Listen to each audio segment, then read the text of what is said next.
Magandang gabi mga bossing. Ginabi na naman. Alas 9 po ng gabi dito.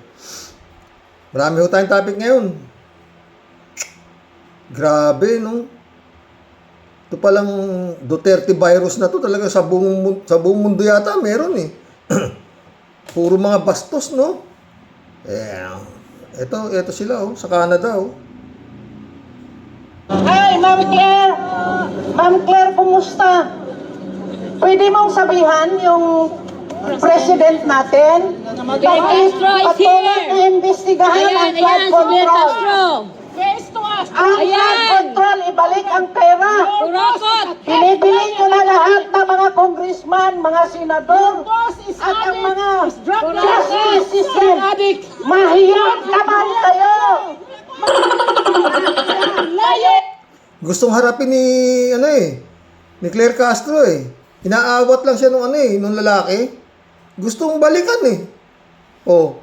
Gusto niyang balikan. Sa pera ng Ayan, si Claire Castro! You shit lady! You are bring God the money to the coffer of Filipino!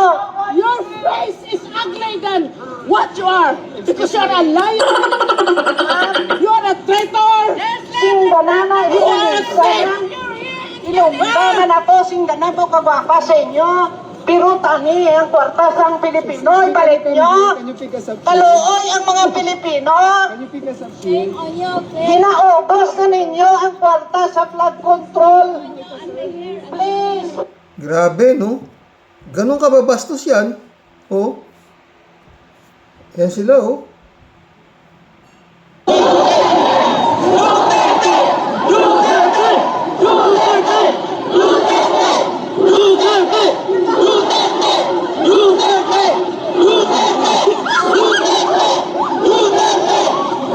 Grabe, no? Ayokong humingi ng saan yan. Bagay, pwede siguro. Gaya na sabi ng Panginoong Jesucristo, Diyos ko, patawarin mo po sila. Hindi nila ang kanilang ginagawa. No? Grabe, no? Siguro, baka may coordinator din yan dyan. Kasi, siyempre, siyang tawag lang ng amo nila eh. Parating dyan, yung pera. May organizer din yan. Anak ka ng puta, ano lang mo. Di ba? Kaya lang, dollar ang gastos dyan. Para makaipon ka ng ganyan dyan. Parating dyan, alam na pupunta si Bongbong dyan, si PBBM dyan, di ba? Kaya naghanda na itong mga zombie ni Duterte. Ganun lang yan. Sus Mario. Hindi ako niniwala sa ganyan na katangahan na hindi ka yan. Yung pinaglalaban nila alam nilang mga baliw magaganyan yan dyan ang anlagay. Baliw din sila, di ba? Walang kagulat-gulat yung Claire Castro, mga boss. Babalikan pa inano na lang ng lalaking kasama niya Babalikan niya talaga haharapin niya tangina. Wala nag-ano na lang di ba? Niningitian lang niya talagang. Tondo girl din kasi to si Claire Castro galing. Tsaka may prinsipyo. May prinsipyo mga boss. Eto siya Vancouver din to.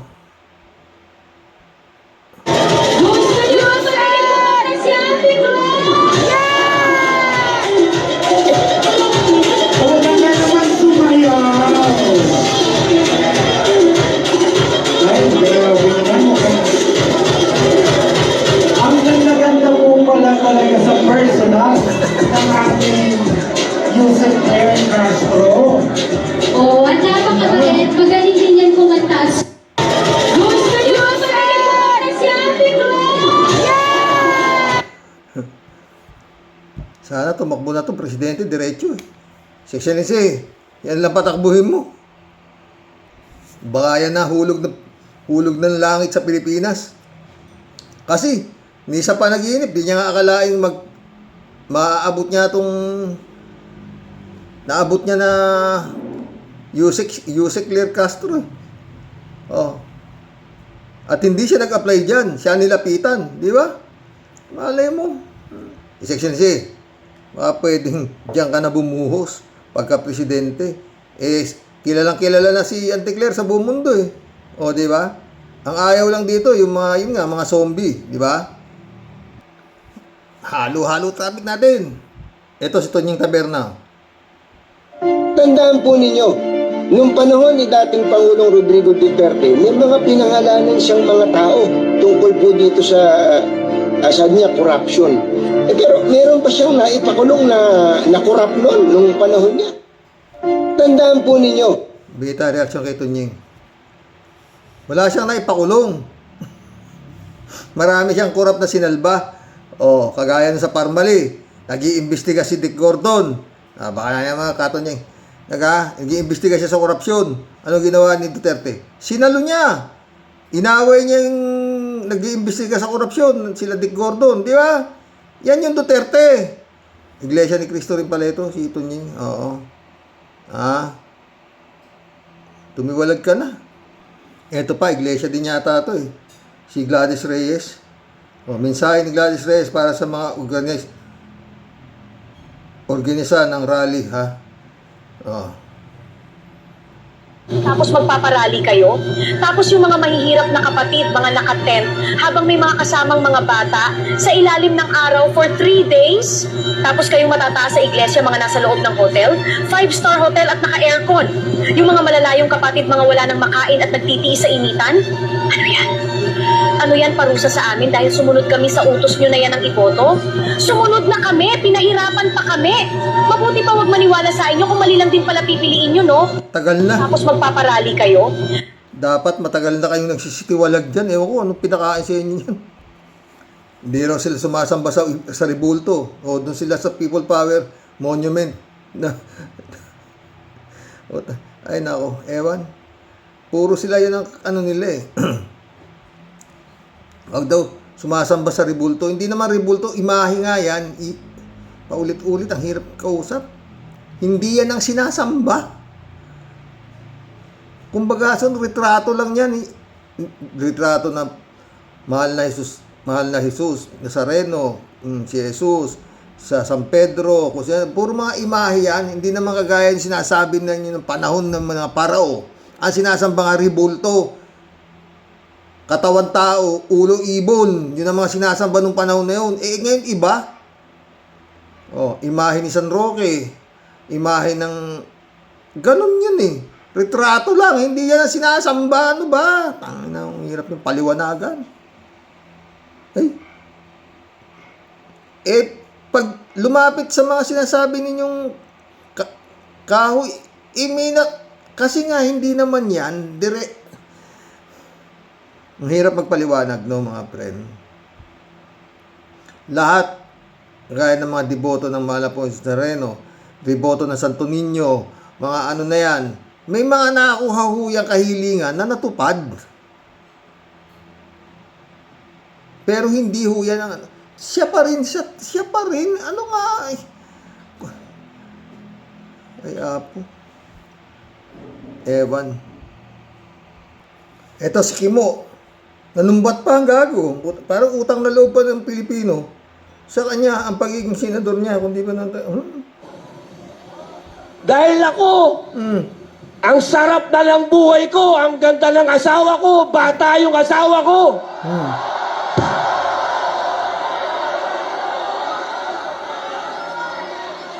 Pwede naman ako mag-artista, ang daming leading lady. Pero nagtitiis ako ba? para sa inyo. Puputangin na. Dahil ako, ang sarap na ng buhay ko, ang ganda ng asawa ko, bata yung asawa ko.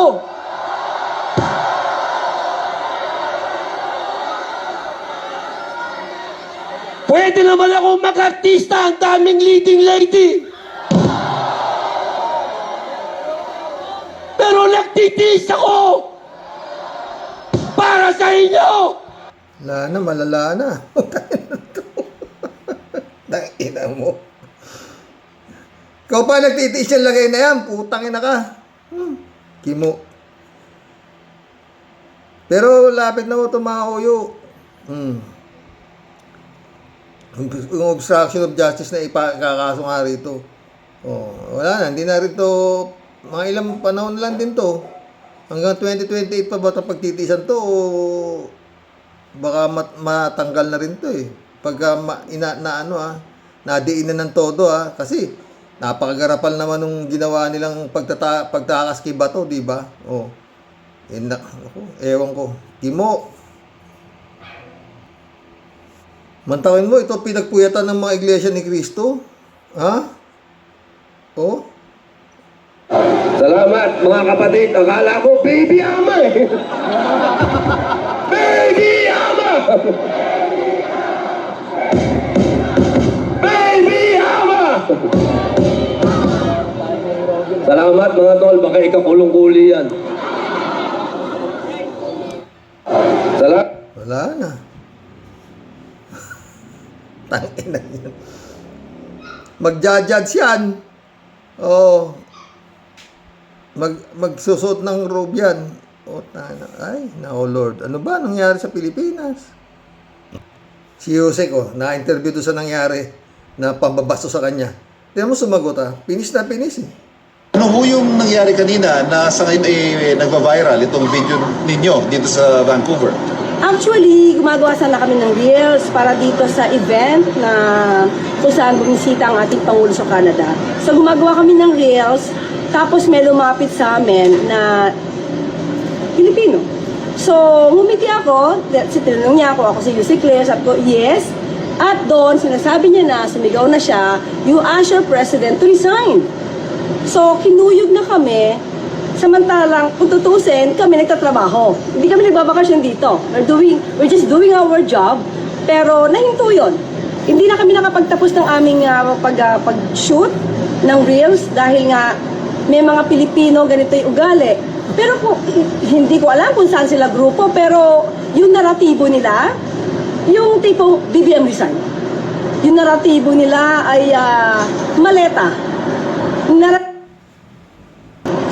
At sinabihan ako ng pangit.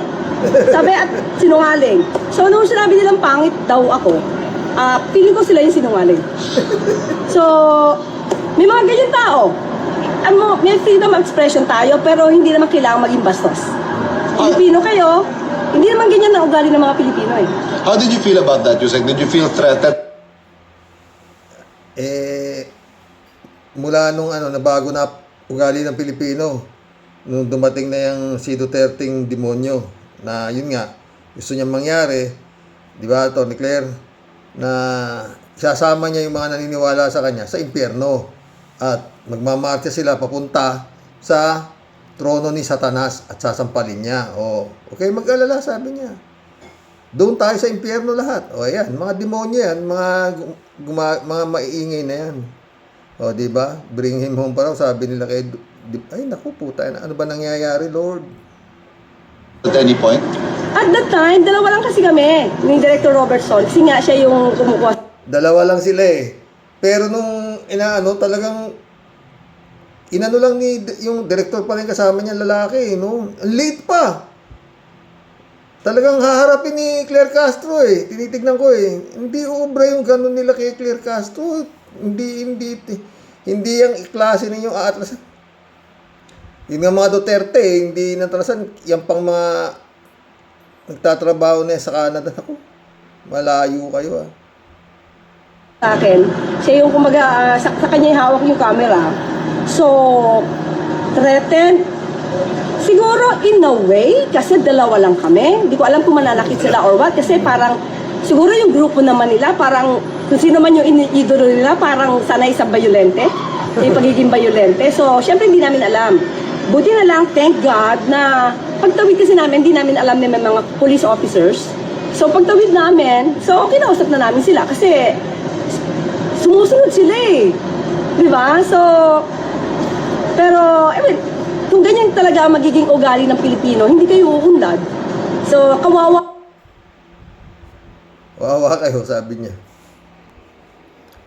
Pakinggan natin mga boss si Ed Lingaw. Tungkol dito kay Marcoleta na to, oh.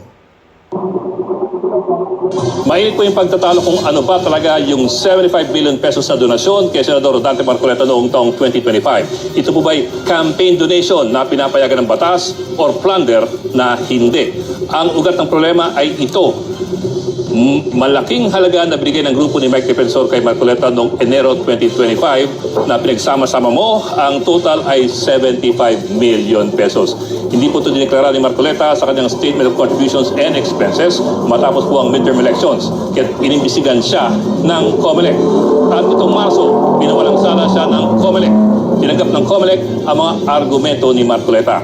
Ang sabi ni Marcoleta sa COMELEC, binigay raw ang pera sa kanya bago magsimula yung campaign period. Na totoo naman, January 2025 binigay ang 75 million pesos. Pero Pebrero 2025 pa o isang buwan pa ang simula ng kampanya. At ayon sa Korte Suprema nung kanyang ruling sa Peñera case noong 2009, pag hindi pa nagsisimula ang campaign period, hindi ka pa matuturing na isang kandidato. Kaya po ang argumento ni Marcoleta, ang perang yan ay naging bahagi ng kanyang personal funds at hindi covered ng mga requirements sa pagsumite ng Statement of Contributions and Expenses. Kaya lusot siya sa COMELEC. Yun lang, ang dinahilan niya sa COMELEC ang naging dahilan para habulin naman siya ng ombudsman. Ayon po sa ombudsman, kung yung 75 billion pesos ay tuturing na personal funds at hindi campaign contribution, hindi ba yan illegal? Pwede bang tumanggap ang isang opisyal ng pamahalaan ng ganyang kalaking halaga at ituring po itong personal funds? At dito po umiikot ang kasong plunder na sinampa ng ombudsman laban kay Marcoleta. Ayon daw kasi sa RA 7080 o yung anti-plunder law, hindi lamang public funds ang sakop ng plunder, pati ang mga komisyon, mga kickback at mga regalo na binigay sa isang opisyal ng gobyerno dahil po sa kanyang posisyon. Matuturing na plunder kung abot po ito ng 50 million pesos. At yan po ang tingin ng ombudsman sa binigay na 75 million kay Marcoleta. Kung hindi raw yan campaign donation na pinapayagan naman ng mga election laws. Sa totoo mga pre, pag si Marcoleta lumusot dito, lalabas naman na tanga ang ombudsman. Gaya sinabi ni Boeing Rimulya, di ba? Hindi sila basta-basta magsasampa ng kaso kung hindi magkakaroon ng certainty of conviction. Yung madidismiss lang, hindi na. Talagang pinag-isipan ng ombudsman yan bago isampa sa Sandigan Bayan. Kaya yun nga, plunder, no bail, o di malamang na talagang si Marcoleta by next week, o ilang araw na lang, matutulog na siya sa loob ng rehas. Yun kung siya ay susuko na sinasabi niya, kagaya nila Jinggoy Estrada at saka ni Revilla. Pero tsura nito, malamang magtago ito Tsaka yun nga, sino pa yun? Si Defensor. Plunder din yata si Defensor. Plus yung sinampa pa ng NBI na na qualified human trafficking. Puta, talagang mabigat yan. Buti kung mga ordinaryo lang nagsampa kay Defensor, ombudsman, tapos nagsampa pa ulit kay Defensor, NBI. Puta, kawawa tong Defensor na to, pero tuloy pa rin ang kanyang daldal. No? Yun natin.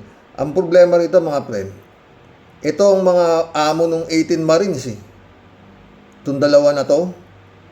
Ito amo ng 18 Marines. Itong 18 Marines na to patong-patong na rin ang kasong sa libel Lahat yung itinuturo nila.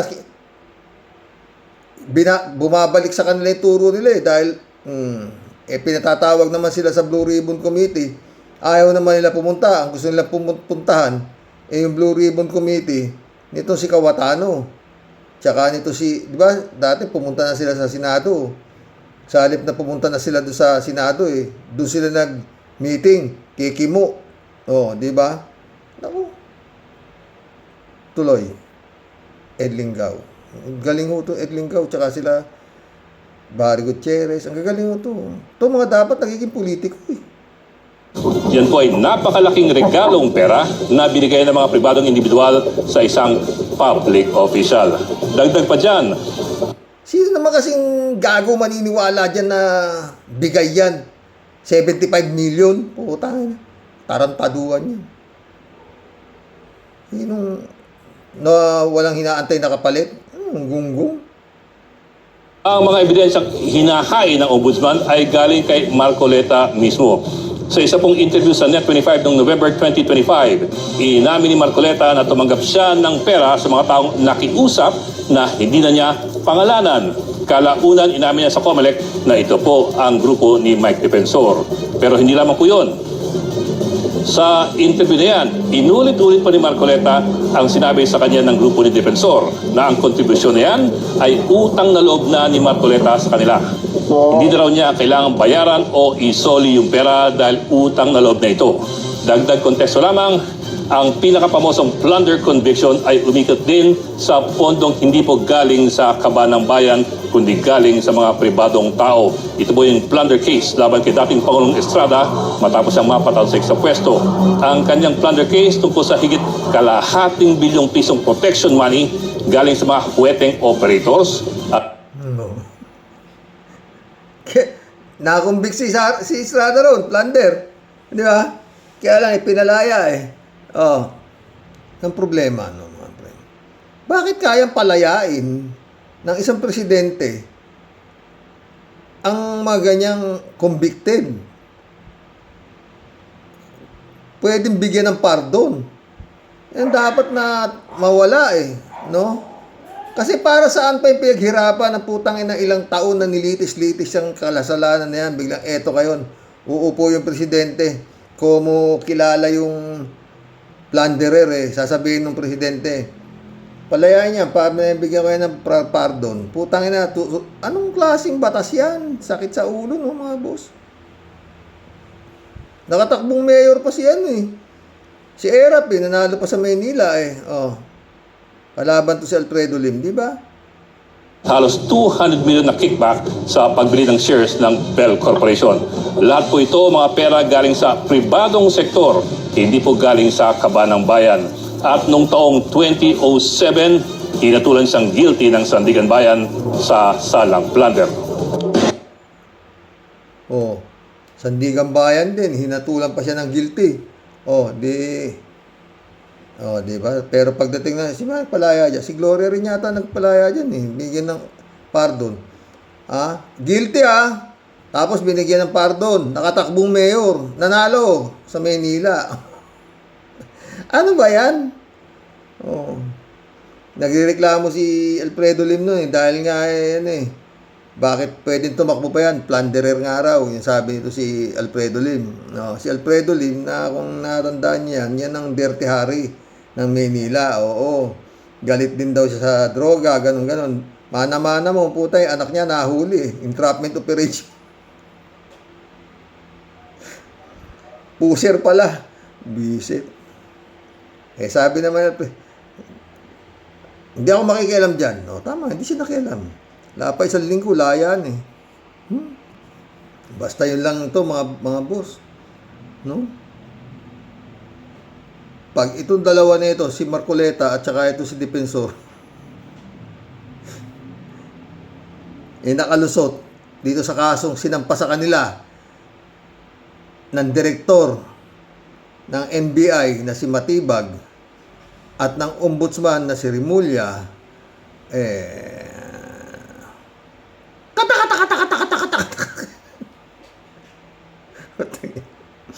bago isampa, pinasinabi ni Boying yan na hindi pwede kami basta masampa na madidismiss lang.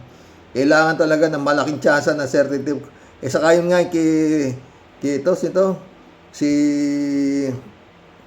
Marco Beta, sarili niyang admission niya yun ang iniano sa kanya yung bunganga niya Kaya nga hindi na naghanap ng ebidensya dahil ang naging ebidensya na si Marcoleta, yung bunganga niya.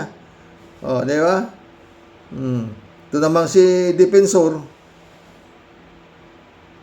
Kung nadatnan lang yung asawa niya sa anak niya doon sa establishmento Baka nakakulong na ngayon eh. Oh, di ba? Eh wala doon eh. Oh, tsaka lintik, dokumentado. Hindi kagaya ng mga kinasok nung panahon ni Digong, ang puta. Walang Kilaila de Lima, oh, ginamit na testigo, preso. Nakampatang yun, oh. Lahat may katapusan. Diba? God moves in a very mysterious way. Ha? Pero sana, sa mga sangay ng gobyerno, mga kapulisan, lahat, ha? Nasa Diyos ang awa. Nasa inyo ang gawa. No? Huwag naman sana kayong may pera, may intelligence pan. Hindi yung pagdating ng warrant of arrest, wala na i-aarestuhin nyo. Oh.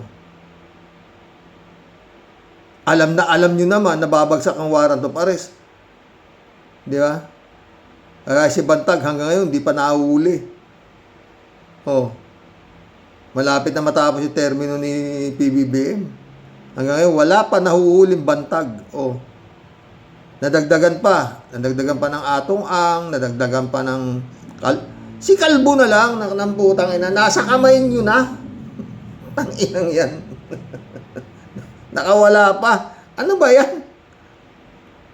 Andun na sa loob ng Senado. Paiikutan na lang yung puta, kaya pinagtatawanan kay Nicky Mo. Paano ka obstruction of justice? Naglakad lang naman kami. Libo yung pulis ka sa labas, di naman kami hinuli. Abi ni Kim yan. Para sinabi niya, mga inutil yung pulis eh. Oh, parang gano'n siya sabi nung gago. Paano niyo kakasan obstruction of justice? Dumaan kami sa harapan ng mga pulis. Natangin na Kim yan. Oh, di ba? Oh, baka yung mga pulis na nandoon, pulis na ni Duterte. Oh, di ba? Oh, kulab na tayo mga boss.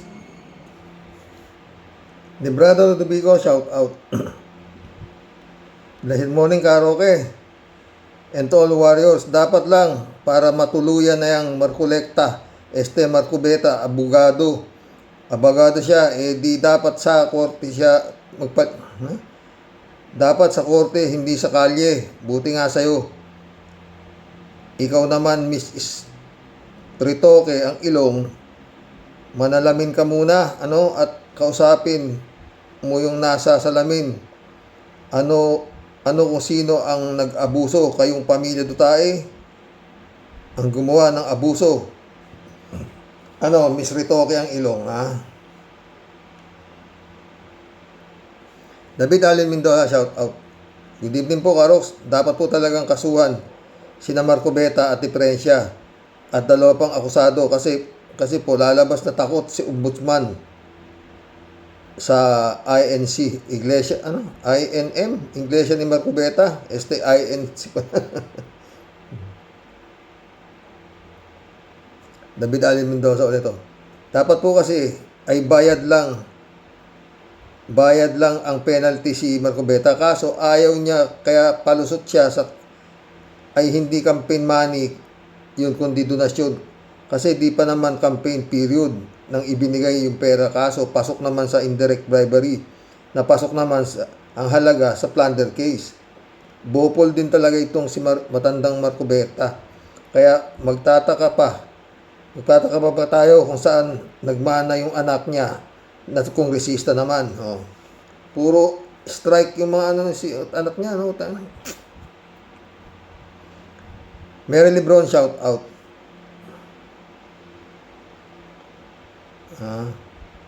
David Ali Mendoza ulit to. Karoks, kaya nga po gusto ni Kawatano na pwede ang Zoom meeting sa ibang senador sa impeachment trial ni Inday Sayad. Ito po ang pinaghahandaan sana nila, mga senador, at saka mabalik po tayo sa iglesia ni Manalo.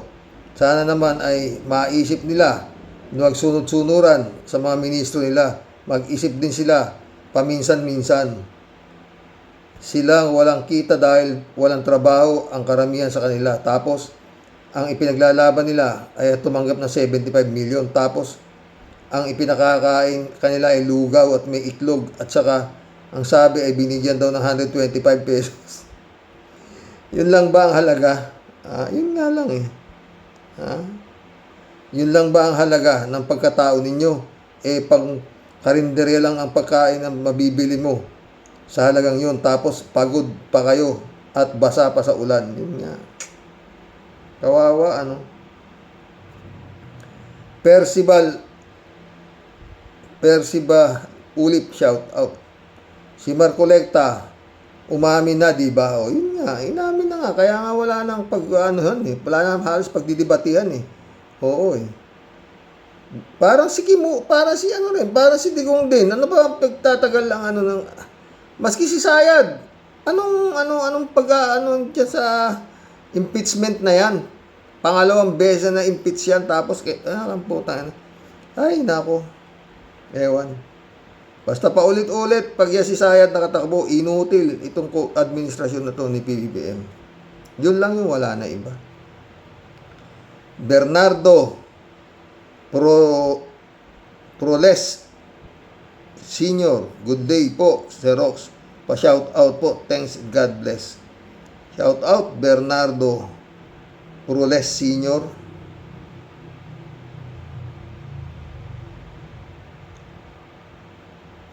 Ramon Valencia, shout out.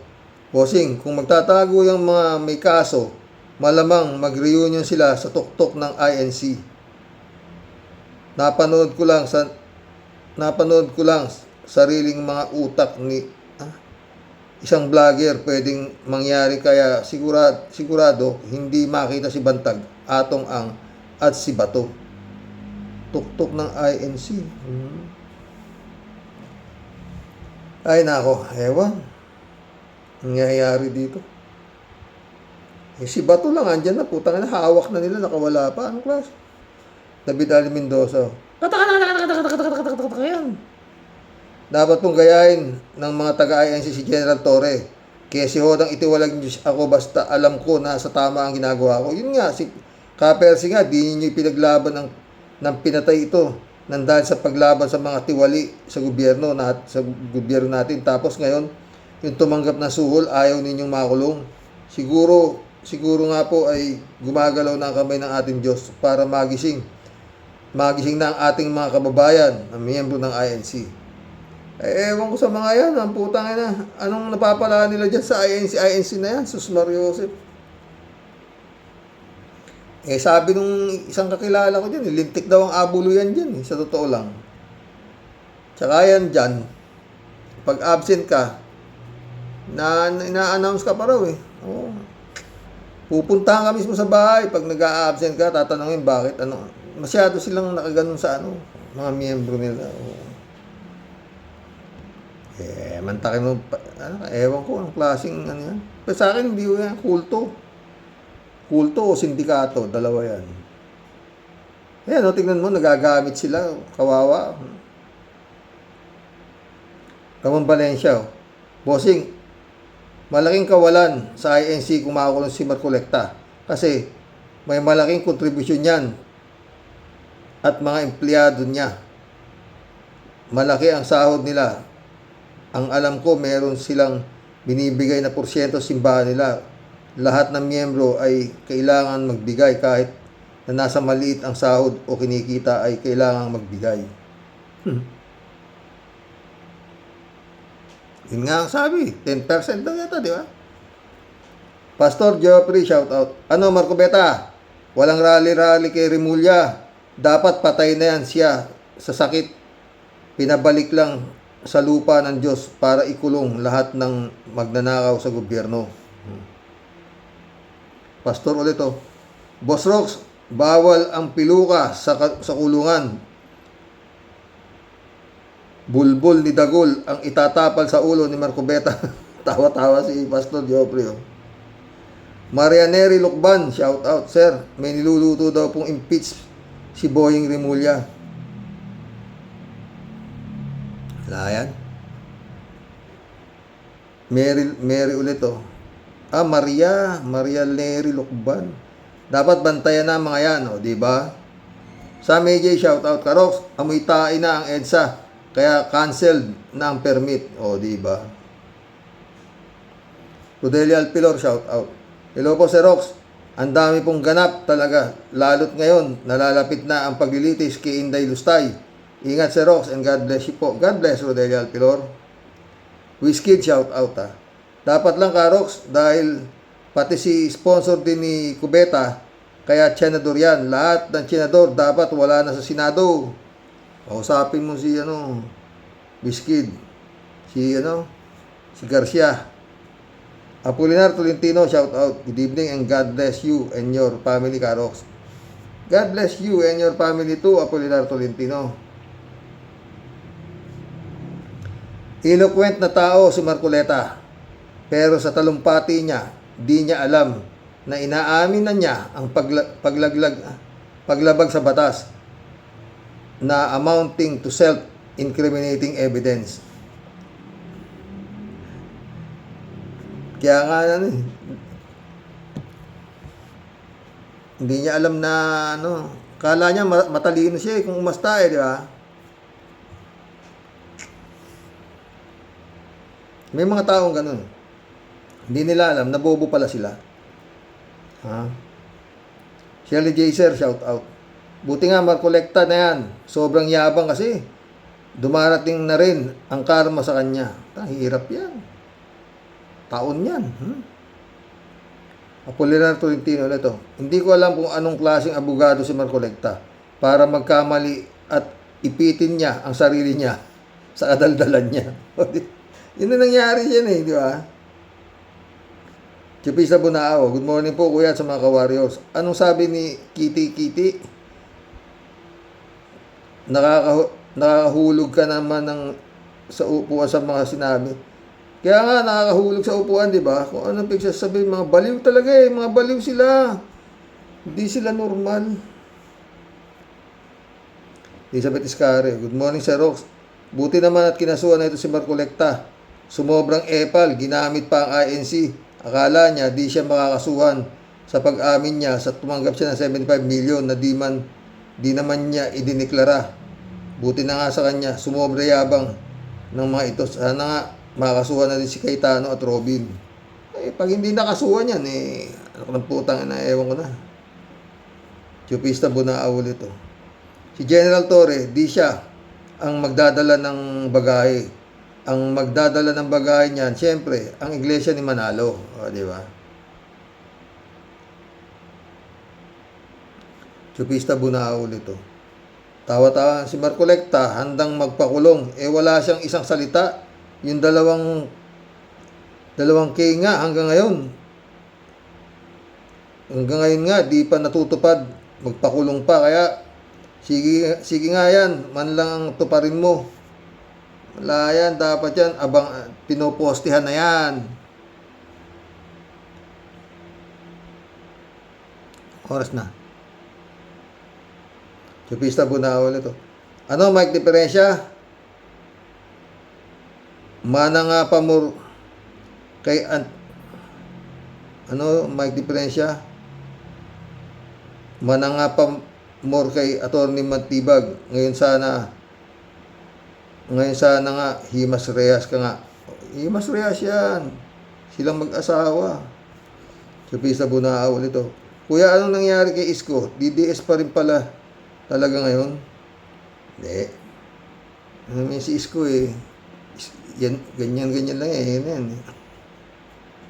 Chupista ulit Si Jerez Picio, Ilong pa lang, nakakairita ng boses pa kaya, yun nga, tsura ng puta na, Chupista ulit yung mga sumama sa rally, ang baba naman ng dignidad nila, sopas lang at lugaw, bumigay na.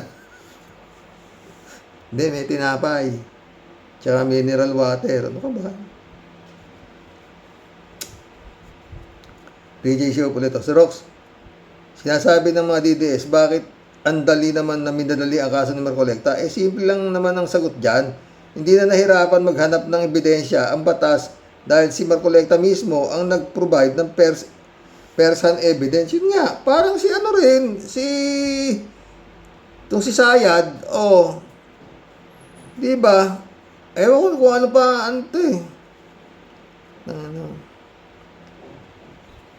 Lalo yung pinagmumura niya si BBM. Ano ba? Ano pang ikaka-acquit niyan. Ang ina. Ang dami-daming abogado kinuha ng prosecution. Ang liwaliwanag ng kasalanan ni Inday Sayad, ba't katakot-takot ang abogado? Ewan ko, sa bagay, pro bono naman daw, di ba? Pinangalandakan niya National TV na siya rin ang nagbigay ng pangalan ng mga bigay sa kanya ng pera o di nga nag-take advantage ang batas. Nasampahan kaso si Marcoleta, di ba? Yun nga. 3J Shopit. Dapat bang ang simbahan ay mag-utos sa kanilang miyembro kung ano ang kanilang gagawin, lalo na sa usaping politika? Sabi nga ni Gladys Reyes, sinunod na namin ang gusto mo nyo. Tapos ngayon kami pa ang pahihirapan nyo. Uy, kinontent ko na yan, friend. Sinabi ni Gladys kasi nga, ang may nagrarally ng INC, huwag daw umuwi. Sa tent lang matulog, samantalang ang mga politiko nasa hotel, naka-aircon, masarap ang pagkain. Tapos yung mga INC rallyista siksika sa tent, basa sa ulan, gutom, pagod, tapos 150 lang ang binigay. Dapat naman mag-isip-isip ang mga INC members, lalo na yung mahihirap. May isip ba? Pag sumapi ka dyan, tingin ko sa'yo, babno ka eh. Oo. Takin mo katagal na yan, sumikat yan dahil nga doon sa black boat na sinasabi, kaya lumuluhod sa kanila, ultimo barangay captain, barangay kagawad, para makakuha ang bas-bas. Takinak yan. Ay, nako. Pakaro ka makakuha ng bas-bas dyan, kailangan, alangan naman basta ka bas-basan yan. Nung wala kang ipa, hinakang puta na. Lord. 3J Show ulit. Si Rox, walang simbahan ang makapagsabing maliligtas ka sa dagatang apoy. Katoliko man yan, INC, Muslim at kung ano pang reliyon, only. At saka may 10 utos nga ang Panginoon eh. Only the Lord Jesus Christ tells us how to be saved. Siya lang. Hindi ang simbahan. Kung gustong malaman ng sino man kung paano ka maliligtas, basahin mo ang salita ng Diyos. Hindi ang salita ni Manalo o sino man. Kaya madaling maloko ang mga tao sa mga salita ng mga bulaang propeta, pastor, pare, o ano man ang tawag mo sa kanila. Kasi nga, mangmang sila sa salita ng Diyos. Ayaw basahin ang salita ng Diyos. Kontento na lang sila sa sermon ng pare o ng mga leader ng religion. O, diba? Ako hindi. Basta ako, pag kailangan ko,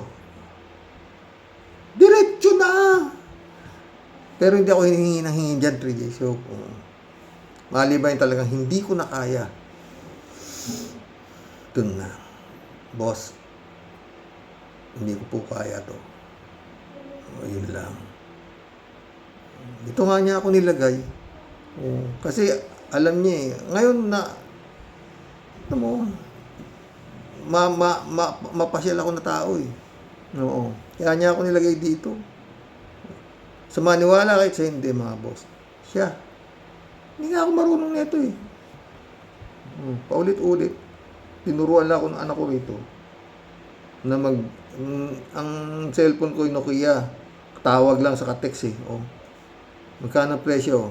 Ganun lang. Dry. Magkano dry? Magkano yung ganyan? Magkano yung sariwang mais? O ganun. Tinatawanan nga nila ako nung nagbablog ako. Sabi ko na, binubulungan ako ng Lord ka ako. At saka yun nga, nagagamit ko tong vlog na to para makarating yung mensahe ko doon sa demonyong kapatid ng asawa ko, diba? Hanggang hindi pa naman sumasagot ang walang niya.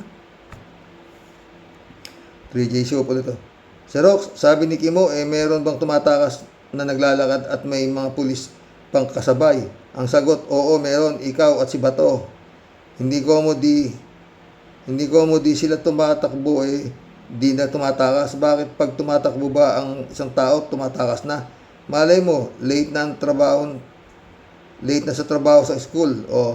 Yung katwiran na yan ni Kimo, pang barangay lang yan. Di yan uubra sa korte. Totoo yan, friend, ha? Reynaldo Gonzalez, shoutout. Pang Manila Zone, datingan ni Aimee Sayad, di ba? pang mental ka mo. Romeo Calusa, shout out. Gandang gabi, Xerox. Ha? Kamusta na dyan si Marcolecta? Una, puro ngalngal. Sabi niya noon, bakit hindi daw siya nababalita o nadyadyaryo? At sabi pa niya, bayaran daw ang mga media. O ngayon, ay Romeo. O ngayon, ayan na. Laban na ng dyaryo at media, puro pangalan mo muna. Yan kasi, wish ka ng wish eh. Ayan, narinig ka ni God. O ngayon, reklamo ka ngayon. Sa totoo lang, nakikisaw-saw lang kayo sa flood scandal. Totoo naman, Romeo. Nag-iimbestiga naman eh. Gusto lang nilang ilihis sa flood control yung impeachment ni Sayad. Ganun lang naman, di naman. Alam niyo yung mga galaw niyo, DDS, sa tanga lang kayo lulusot. Hindi kayo lulusot sa may utak. Tanga lang. Nag-iimbestiga naman eh. Tapos naglabas kayo ng, ayan, nilabas niyo si, una yung isa, hawak-hawak niya. Yung tatanga-tanga. Kalimutan ko yung pangalan nun. Nilabas ni Marcoleta, tapos mamaya 18 Marines naman, ganyan-ganyan. Ano mga nilalabas ninyo eh. Oh. Angel Ruizan. Sana magtago siya sa INC Central. Sige nga, Manalo, itago mo sa Central si Bukal. Si Kalbo pag naamoy naman na nandun siya, talagang lulusubin siya. Jojo Tol, shout out. Kutem Tol at sa mga subscriber, sabi nga, sino ang next kakasuhan? Diba? Kalat ni Baya, shout out Good morning, Kasani. God bless your family. God bless your family too, Kalat ni Baya. Michelle, Edwin, Mike, shout out, my friend. Marilo Pabianak, shout out Happy weekend po tayo sa mga ka-warriors. Dami po tayong aabangan sa mga ganap next week. Maliwanag po kasi na di hanes si Marcolecta. Simula pa lang ng pagkandidato niya, kaya tila biglang tinapik siya ni Lord sa mga maling gawain niya. Yabang pamor, tila naaalala pa natin ang kaingayan at kuda niya sa Senado. Sinong makakapagsabi na aabutin niya ngayon na makulong? Di pa sigurado na, tatakas pa yan. Pastor Jun Lagon, my friend, shout out June 360. Nakapag-text siya. Good day, Manong Roque. Bakasyon bukas dito, Independence Day. Kaya medyo relax akong mag-comment ngayon. Salamat po sa paglaging shout out. Tama po, kulto po ang INC. Kulto ba yan? Sindikato yata yan. At hindi rin masasabing sekta ng Kristyanismo. Dahil ang Kristyanismo ay nagtuturo ng aral ni Jesucristo na ang pinakamahalaga ay pagmamahal at kapatawaran. Itinuturo din ng simbahan ang pagsunod sa mga namumuno, sabi nga ng Apostol Pablo sa mga taga-Roma, ika-13 ng kabanata ng unang talata, ang bawat tao ay magpapasakop sa mga namamahalang autoridad sapagkat walang pamamahala na hindi mula sa Diyos at ang mga pamamahalang iyon ay itinalaga ng Diyos. Di pa naman tayo inilalagay ng pamahalaan ni Bonget sa kapahamakan. Ang DDS at INC ang naglalagay sa mga kasapi at kaanib nila sa kapahamakan. Galit po ang itinuturo ng INC sa kanilang kapatiran. Totoo.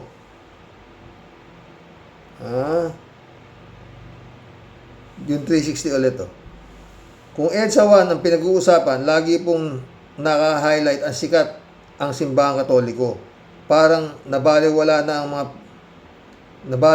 na ang pagsama ng ibang sekta katulad ng United Church of Christ in the Philippines, United Methodist Church at iba pang Protestant churches, lalo na ang mga kaanib ng National Council of Churches in the Philippines na laging sumusuporta sa mga kilusang laban ng Rehimeng Marcos Sr. Di nyo po sila makikilala dahil wala silang hawak na rosaryo katulad ng mga Katoliko. Ang meron sila ay dasal at pananampalataya. Pero makikita nyo ang isang kilalang tao na kumakatawan sa mga simbahang protestante na nasa harapan at nangunguna sa EDSA Revolution. Siya po si Fidel B. Ramos, na naging membro ng tatay kong pastor din sa Cosmopolitan Church. Kasama rin namin ang yumaong senador Jubito Salonga at Neftali Gonzales sa aming sekta. Pati si Villar, pero di namin sinusuportahan lalo na nung tumakbo siyang presidente, alam na this. Ay si magagaling yan, friend. Jubito Salonga, Neftali Gonzales, ang gagaling yan.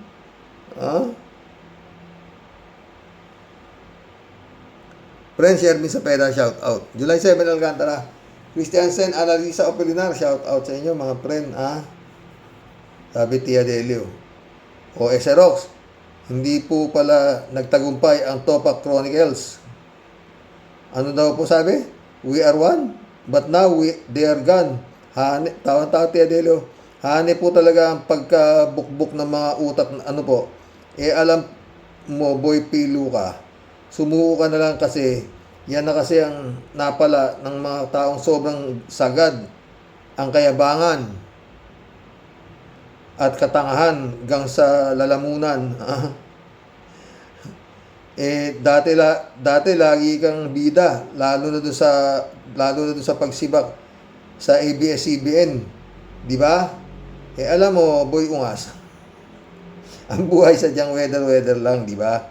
Noon, ikaw bida sa sobrang pagka-epal, pero alam mo, kasi boy Panot, ang taong masyadong mapagmalabis at masyadong mapanlamang sa kapwa,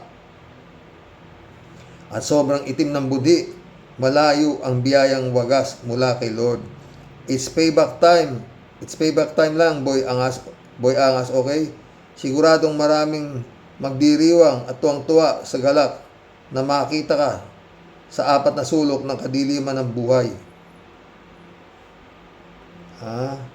Dapat pa nga na madisbar ka kasi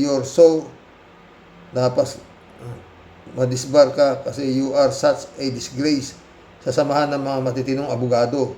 Sobra kang nakakahiya, matalino pero isang dakilang ungas at hagum na buhaya. Ngayon, gusto ko talagang makita kung gaano ka katapang at kaangas. Kung makukulong ka, deserve na deserve mo talaga yan dahil sa wakas, yung aming mga pogi ng Cavite, finally. Kung baka mausog, kulang pa nga yan, Tia Delic, marami pa dapat yung sinampa ni Trillanes, Tia Delic, hanggang ngayon inaamag doon sa ombudsman, di ba? Makakapuntos na ng isang malupit na points, malupit na pogi points. Mga sir, pogi, sumasaludo po ang inyong Tia Deli, nakatiponera po ng Cavite kapag nakita po talaga ng aking dalawang mata na mayroong isang taga-bukbuk Chronicles ang nagmamaktol at di makatanggap na siya pagsasaluhan ni Dagul at Peryong. Pero dahil po si Cubeta singkulat ng balat ng baka, siguro sabihin nila, pass na lang muna. Wag na isang makunat na kulaba. Tia Deli po.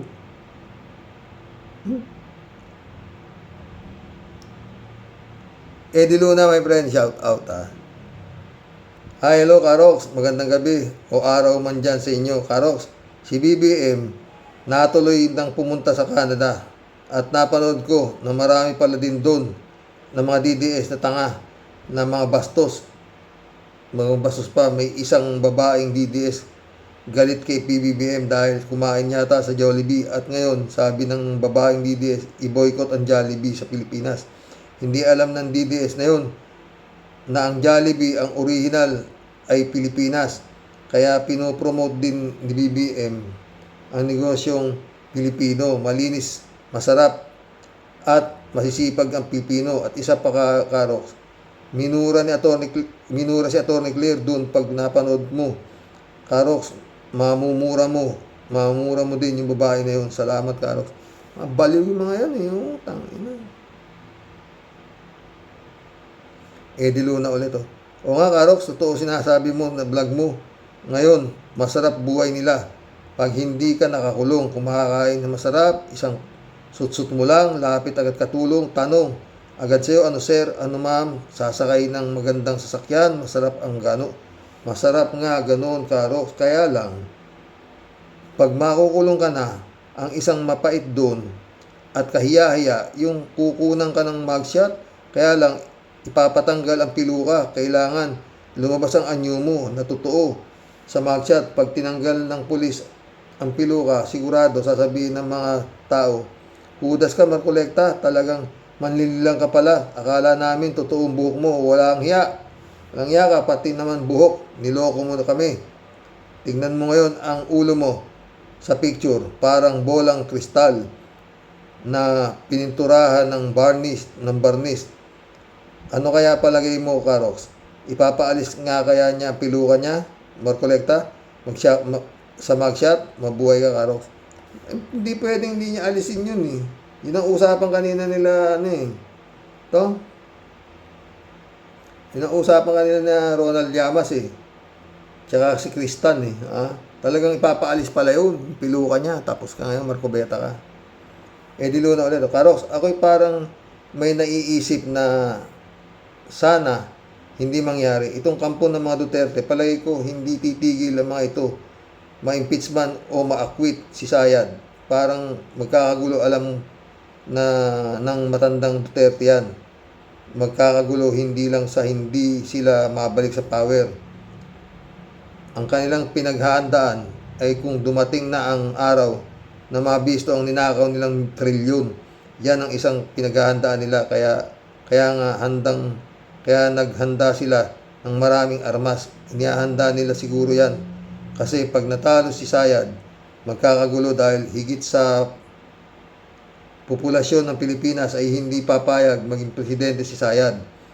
Kung matalo man naman si Sayad, ganun din ang nangyayari. Magkakagulo pa rin at doon na nila gagamitin ang maraming armas nila na nakaimbak. Siyempre, kasama na din doon ang tinuladang dami ng bala. Hindi naman pwede na marami kang armas, konti lang ang handa mong bala. Totoo yan.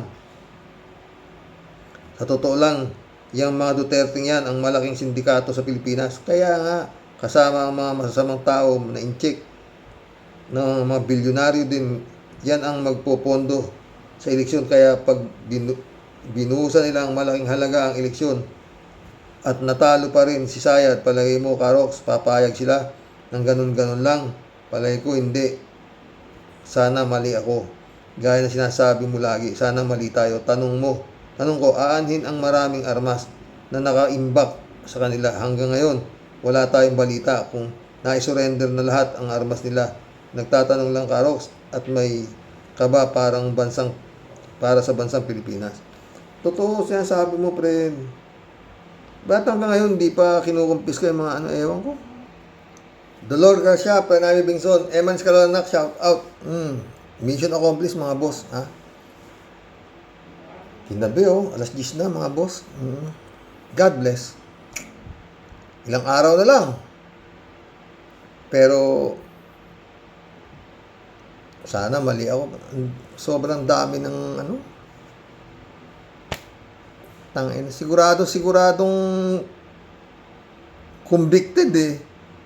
Katakot-takot pa ang abogado. Ayun. Parang tamang duda ako. No? Bahala na. Tanging Diyos lamang ang nakakaalam. Di ba, mga friend?